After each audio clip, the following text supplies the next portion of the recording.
Welcome to the third and final part of this unit third, that is database management.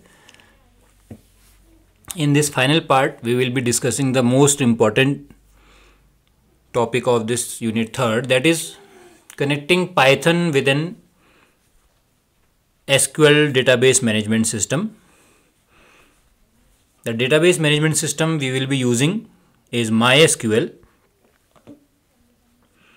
There are some reasons why we are using MySQL as DBMS. The reasons will be discussed in this lesson. So in this lesson, we will discussing all the steps that are required to interface Python with MySQL database. Okay, so let's get started.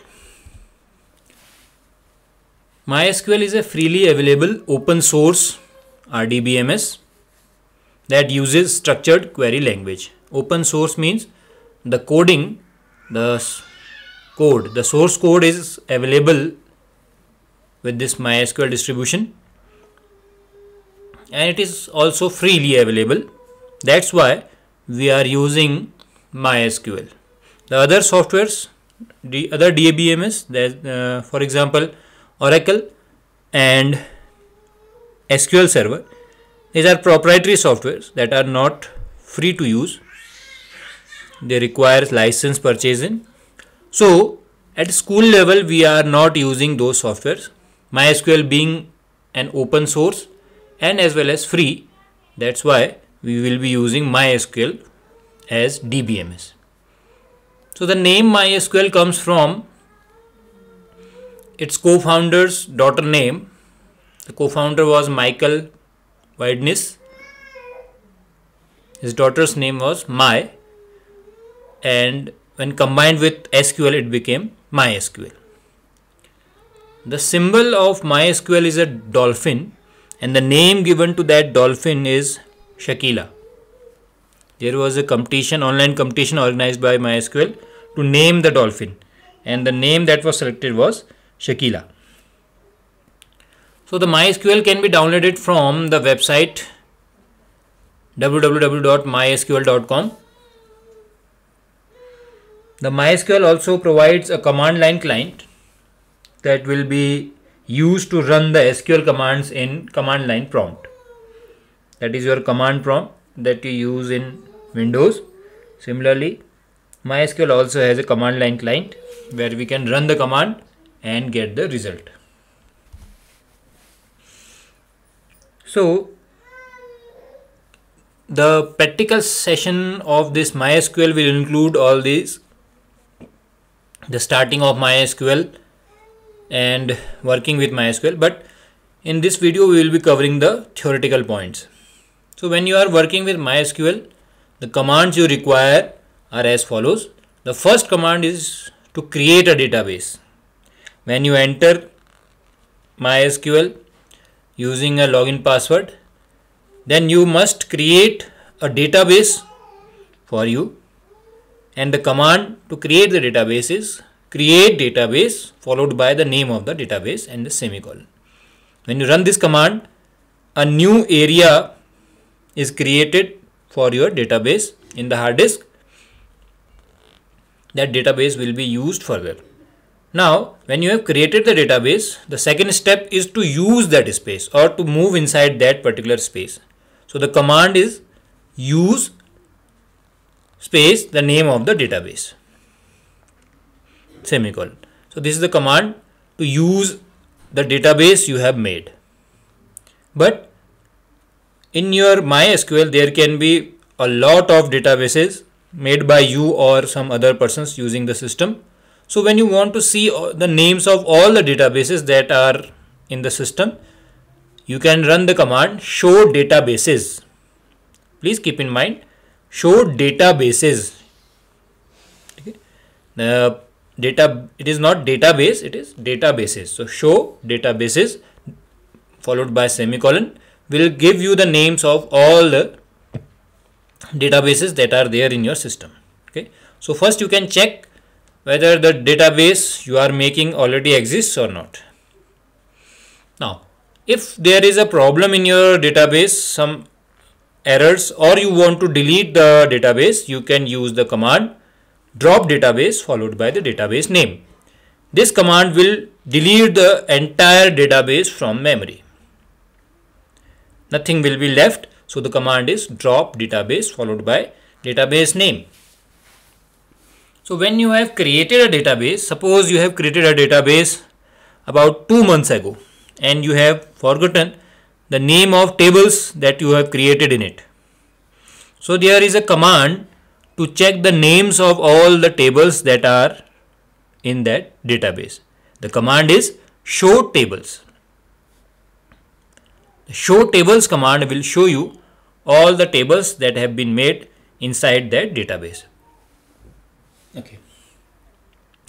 So if you have made the table and if you have made those table very long time ago, then you will not be able to remember the name of columns and the sequence of the columns in it.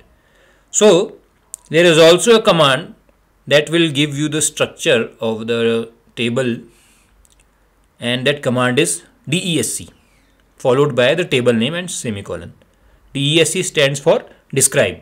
So DESC followed by the table name and a semicolon will give you the structure of that table.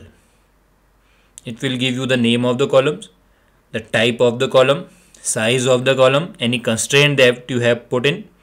All these information will be provided to you in a tabular manner, so that using that DESC command you can check the structure whenever you want. We have already discussed that while inserting records using insert into command, it is better to first run this DESC command to check the status and the structure of the table. The last command that will be used in MySQL is commit command, that we have already discussed about. This command is used to save the changes made in the databases. So this command should be used after running any DDL or DML commands. Now we are moving towards our main focus point, that is interfacing Python with MySQL. As Python is a different language and MySQL is a different software. Both are different softwares. So they need to require an interface between them so that they can communicate with each other. The Python will be used to create a front end, or you can see the GUI or the interface, means through which you will interact, and the background support, that is called the backend, will be provided by MySQL. So you have to both the software should communicate with each other. For this we require a system in between that will be assisting the communication between Python and MySQL.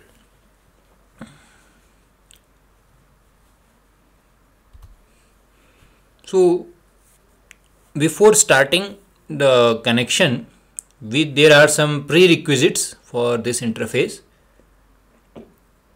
For this you should have Python's latest version installed in your system.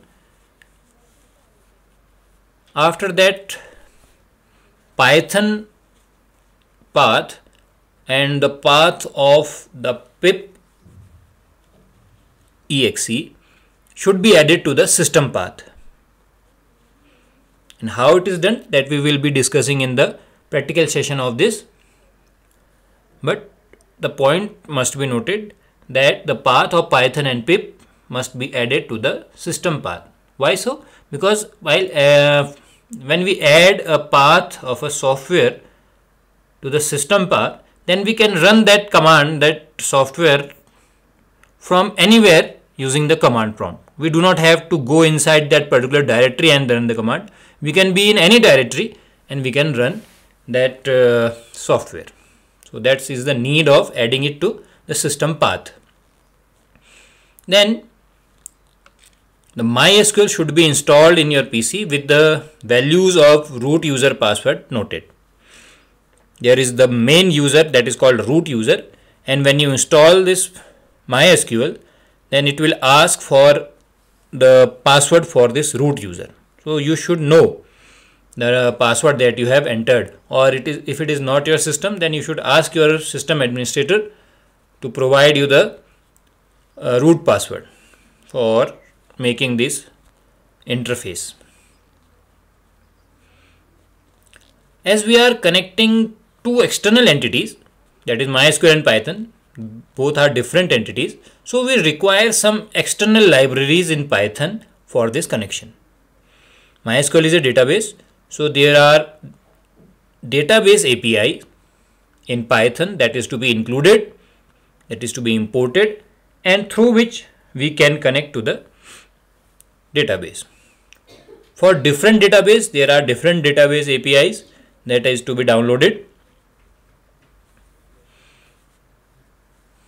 For MySQL, we have MySQL connector, and to install this MySQL connector in your system, we will be using command prompt, and by opening the command prompt, you will write the following command, that is pip space install space MySQL hyphen connector, and will press enter.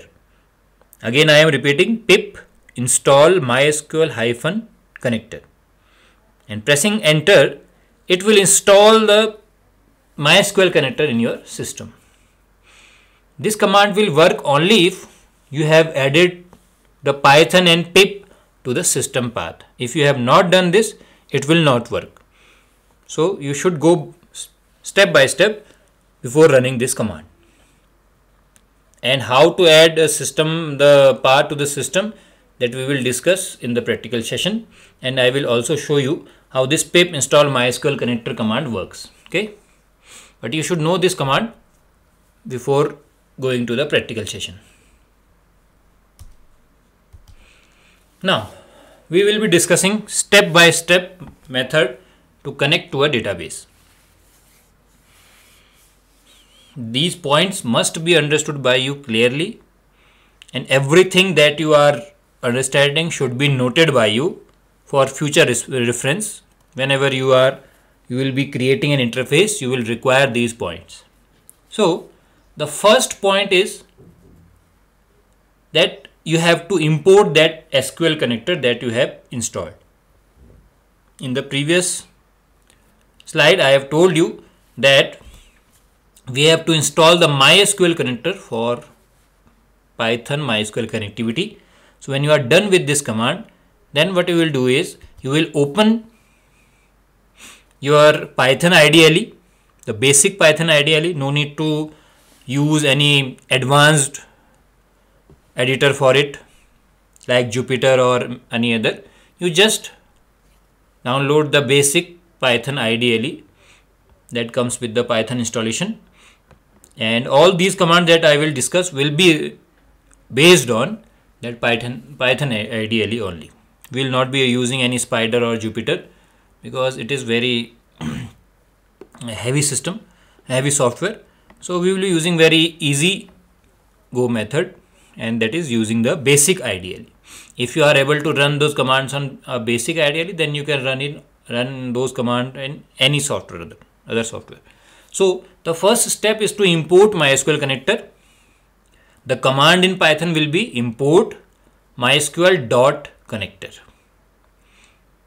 While you make a Python program, then you write the first command as import MySQL.connector. So this will be the first line of a program to create interface with MySQL. Now, by running the command, the connector has been imported in your program. Okay, the connector that you have installed is now available with your Python program, and now we can go forward with second step. The second step is to create the connection with MySQL. Again, I am iterating that Python is a separate software and MySQL is a separate software. So you need to establish a connection between MySQL and Python. So that connection will be established through this MySQL connector. Okay. So first step was to import MySQL connector. After importing, the second step is to create a connection between the two softwares, that is MySQL and Python. So the command will be this DB means the name of the connection. It is a name. You can give any name while following the variable name rules that is defined in MySQL. Sorry, that is defined in Python. You must follow those name rules.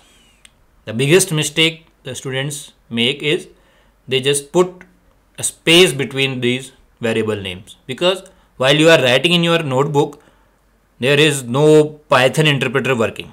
So it will not say that there is an error. But when you will writing it on the Python, ideally, it will generate error. Then you will ask the teacher to find out the error. So you must remember that whenever you are creating a variable name, it must follow the basic naming rules of a variable. The biggest mistake that I have told you is to give a space in between.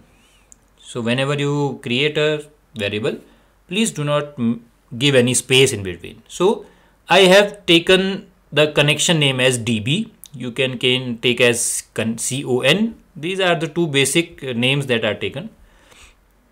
Then we use the connect method of this mysql.connector. This is the library that you have installed, mysql.connector. You have imported it using the first command. Then .connect is the method inside this connector that will connect with the database. This connect method requires 3 or 4 parameters. If you are using 3 parameters, the basic 3 are user, that is the username, that is root in this condition. Thus number 2 will be the password for this user, because when you are installing that MySQL, you will be creating some users. The first user, the uppermost user is the root user that has all the permissions, and you can also create some other users also, but you must know the username and password for that. So we are logging in with the parent user, that is root, and we should also provide the password for it, that is root. Here the word can be password, or in short it is PASSWD. You can also write PASSWD, the full name of password, but you can make it short like this, PASSWD.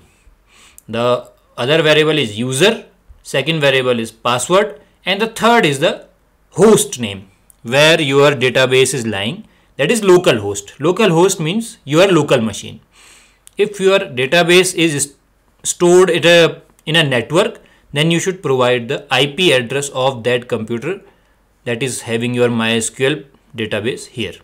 But as for now, we will be working with the MySQL that is installed in our or your computer system. Then we will be using host as localhost.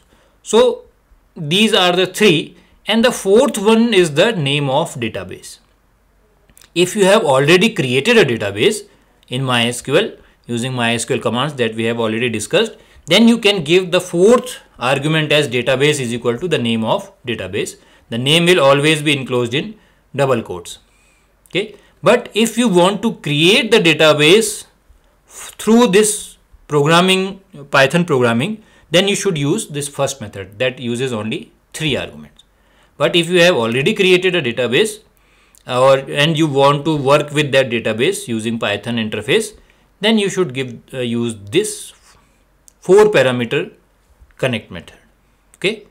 So if you want to create the database and then work on it, then use the first method. And if you have already created the database and you want to just create tables in it and work on the tables, then you should go for the second method. DB is the name of the connection being created. This can be changed as per your requirement, but the naming convention should be followed. And the name of the user and the password and the database name can be changed accordingly as per your MySQL installation. There is a function that is called is_connected. So when you run this command db equal to mysql.connector.connect, it will either connect the Python with MySQL, or it will not connect. So how to check that the connection has been created or not? So there is a method called is_connected. If this gives true, that means your connection has been created, and if it returns false, then your connection has not been created. So it is a function that returns Boolean value. So the name of the connection, for example, here it is DB. Here it is DB.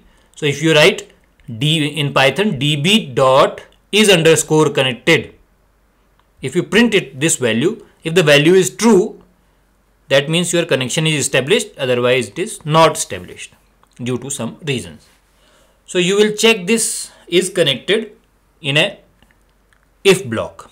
What you will write? You will write if db dot is_connected equal to true. You can give a message, print connection has been established, else print connection has not been established due to some reason. So this is a method. This is a good approach to while we are working with a database.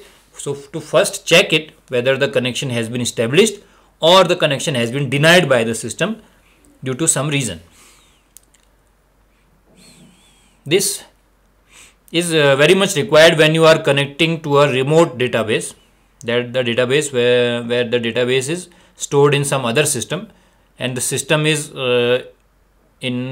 power off. Then you will not get connected to your MySQL database. Then this function will return false.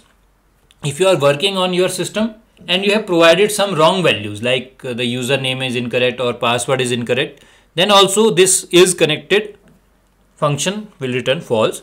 And if the connection is established without any problem, then this will return true. Okay, so this is the method to check. Now the third step is to create a cursor. And now the question arises, what is a database cursor? So this is a theoretical question for you that can be asked in the examination. So a database cursor is an object that enables traversal over the rows of a result set. Okay, so in simple language, when you will execute a command, it will give something. So the thing that will be returned by the MySQL will be stored in this cursor. So if you have run a select command, select star from student, and you have 1300 records in your student table. So it will return 1300 records, and then you can iterate those records one by one. So a cursor is a memory area, or it is a container that holds the result that is achieved by executing an SQL command, and that result can be iterated row by row or record by record using Python command. So it is an abstraction specified in the Python DB API. So for you it does not exist, but it exists logically. So it can be considered as a container between your Python program and MySQL database. So everything that comes from MySQL database will be posted in that container, and through that container and using the Python commands, you will use the records that are there.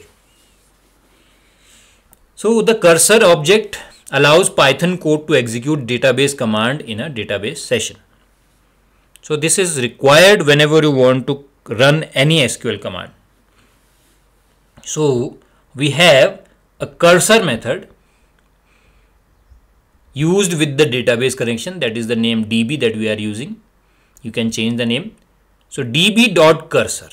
This command will create a cursor and the name of the cursor will be mycur. It is a short form for mycursor. You can give any name.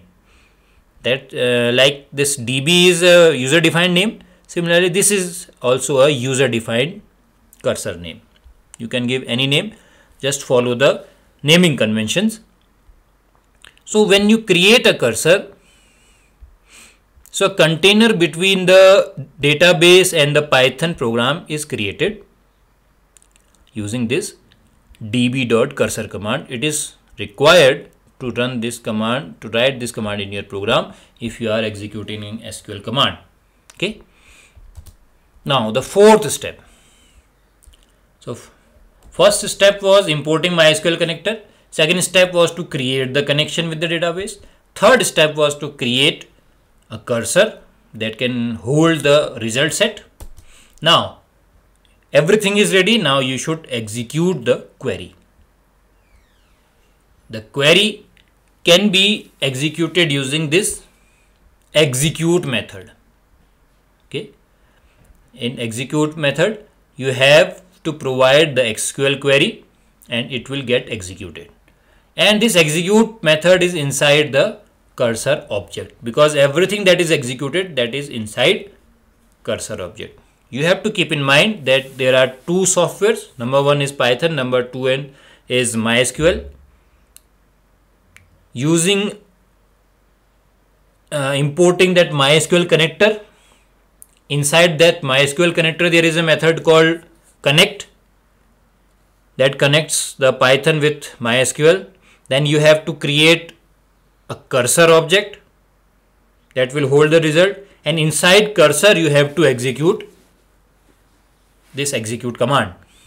Okay, so it will be followed by the cursor object. For example, we have made the cursor object as mycur. So we will write mycur.execute, and whatever SQL query I want to execute, I can write here. It can be a DDL command or a DML command or a DQL command. Okay.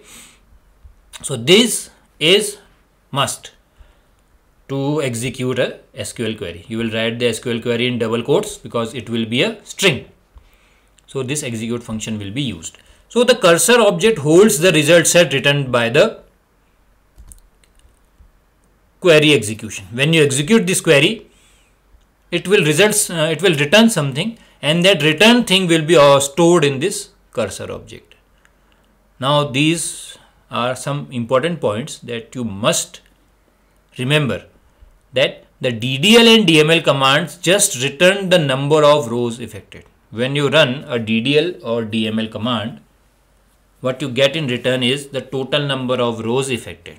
If you are creating a table, if you are inserting a record, if you are deleting a record, if you are deleting many records, if you are updating many records, then the result will be, the return thing will be the total number of rows or records affected. Okay, but when you run a DQL command, that is a select command, it returns the result set containing all the records. We have already discussed that the select command is the only command that is used to view the actual table contents. So when you run a SQL command, it will not give you the total number of records affected. It will actually return the values. Okay, so when you run a select command, it actually returns the records. So you will have a result set. You can have one record, you can have two records, and you can have 2 lakh records depending upon your query. So I am again specifying these 2 points, that when you are running a DDL or DML command, the thing that you will get in return will be the total number of rows affected only. 2 records, 1 record, like this. But when you run a select command, you will get a result set. A set containing various records. It can be a 1 record, it can be 1 lakh records as per your query that has been executed. Okay. So if there is a result set is like a table containing various records. So you have to print it. You have to iterate through those values. So there are functions to print those. You have to move from one record to another record. These methods are fetch one to get first only one record from the result set. Next is fetch many followed by in brackets number of records. Suppose you have 1 lakh records, but you want only 100 records, top 100. So you can give fetch many bracket 100. So it will give you 100 records. And the last function is fetch all. This will give everything that is stored in that result set, that is inside the cursor. And when you execute these commands, the thing that is returned will be stored in some variable. So I have given the name of the variable as result. It is again user defined name. You can change it according to you, following the naming conventions. Okay, so there are 3 methods to iterate among the records. Number 1 is fetch 1. It will return the first record. The next one is fetch many to get required number of records, and fetch all to get all the records from the cursor object and store this in some result variable. This is a user defined variable. So we have stored, using these commands, we have stored the result in a result variable. Now we can print this result variable to see the records. So the steps should be clear to you. First, you have to import the libraries MySQL connector. If it is installed, it will be imported easily. Then the second step is to create a database connection between your MySQL and Python. Third step, to create a container object between that Python and MySQL on that connection. The fourth step, now everything is done, you have to execute the query. So that fourth step has 2 parts. First part for DDL and DML commands, where you have just the number of records affected as result. And number 2, we have DQL command, that is select command, that returns a large result set depending upon the query. So for the select command, we have 3 methods to iterate through those results, to print those results either one by one or at a go or all. So fetch 1 will pick 1 record from your result set. Fetch many will pick specified number of records from the result set, and fetch all will pick up all the records from your object and will store in some variable. Here the name of the variable is taken as result. Okay, coming to the DDL and DML commands, the number of rows that are affected can be printed using a variable name, that is row count. So if we write the cursor object, for example, we have taken this is mycur as cursor object. This is mycur. Then if you want to print the total number of rows affected, then we will write print mycur.row count. So this will give us the total number of rows affected. So that is mainly required in DDL and DML commands. And DQL commands, we have these 3 methods to iterate in the result set. Okay, so it will be something new for you, but when we will be doing the practical sessions, then this thing will be clear to you. But you have to understand the theory first, then you can write a program for this interaction between Python and MySQL. And now last step is closing the connection. So you have created a connection between Python and MySQL. Now you have to close that connection, and you have also have a cursor object created to store the records result set. So you have to close that also. So the commands will be, the function is close function. It will be used with the cursor object and the database connection also. So at the end of the program, you will cut the connection that you had established between your Python program and the MySQL database, and everything will be okay. Again, both the entities are free. You have disconnected them from each other, and you have closed the cursor object also, so it will also get deleted from the memory. Okay, so first step, you have to import the connector. Second step, to create the connection between Python and MySQL. Third step is to create a cursor object to hold the result set. Fourth, to run the query.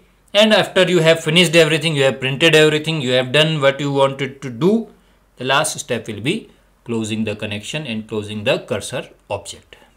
Okay, so these 5 steps will be followed in each and every program of Python MySQL connectivity. There are some points to remember. That is, while executing a DDL or DML command, we must execute the commit command with the database connection object to make the changes permanent in the database. Suppose you are writing a Word document, you are editing, you are writing an essay or writing an application in Microsoft Word application. So what you do is, after some lines or after completing the letter, you just press Ctrl S to save the changes. Similarly, here also, when you run a DDL or DML command that actually changes the database, then you should run commit command to save those changes. Okay, because select command doesn't affect the database. The select command, what it does is, it just gives you a view of database. So it will not affect the database. That's why you should not run any commit command after select command.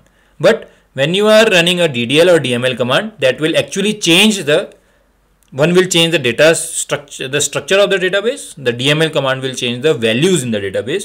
So you must run the commit command after running these commands. Okay, so how you will run is, you will use the database connection object, that was DB in the program we discussed. So it will be followed by dot operator and commit function. So when you write, for example, db dot commit function and press enter, it will save the changes that has been made.